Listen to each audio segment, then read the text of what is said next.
सबसे पहले तो मैं कंचना जी आपसे पूछती हूँ, क्योंकि प्रियंका जी तो बहुत पहले से ही बहुत ही लोगों को मुझे लगता है कि परेशान करती आ रही है, लेकिन लेटेस्ट इसमें जो एडिशन हुआ है वो आपका हुआ है।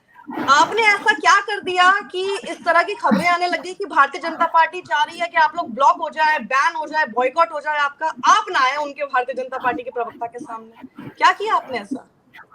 देखिए साक्षी जी, अभी हुआ क्या कि प्रधानमंत्री नरेंद्र मोदी जी को मां को गाली दी गई। आपको भी मालूम है कि गाली देने वाले का संबंध ना आरजेडी से है ना तो कांग्रेस से है, ये पुलिस ने बोला है। एनडीए की सरकार है बिहार में, लेकिन जिस तरीके से भारतीय जनता पार्टी एंकर, जैसा कि आपने बोला, गोदी चैनल के एंकर्स और संघी जो बैठते हैं, एनालिस्ट पैनलिस्ट जो भी आप उनको कहिए, वो मिलकर जो माहौल बनाने की कोशिश कर रहे हैं कि मेरी माँ को गाली दी गई, कृपया मुझे वोट करिए। अब माँ के गाली पर वोट मांगेंगे, ये जो माहौल क्रिएट होने की कोशिश हो रही है। तो जिस दिन मोदी जी को गाली पड़ी थी उसी दिन 3 डिबेट था, और तीनों डिबेट में मैं गई, और तीनों डिबेट ऐसा लग रहा था कि ये अपना एजेंडा बनाने में वो नाकामयाब हुए। कारण ये कि पब्लिक जानती है, देश जानता है कि प्रधानमंत्री नरेंद्र मोदी जी किस तरह से महिलाओं को लेकर अपशब्द बोले हैं, खासकर सोनिया गांधी जी को लेकर बोले हैं। जब हम एक के बाद एक बयान और बोलना शुरू किए, और उसके बाद उनको बोले कि कहाँ चले थे विश्वगुरु बनने, कहाँ विक्टिम बन गए,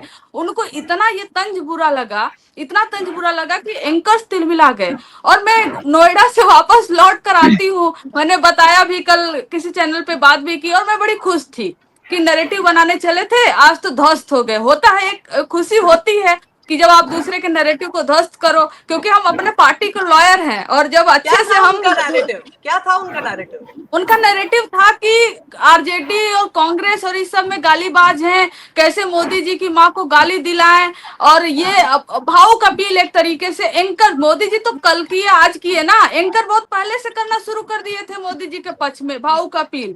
तो वो उनका नैरेटिव फेल हो गया था। मैं आई, मैं बड़ी खुश थी कि चलो पार्टी की, हम प्रवक्ता लॉयर ही होते हैं, हमने बड़े अच्छे से धुलाई की।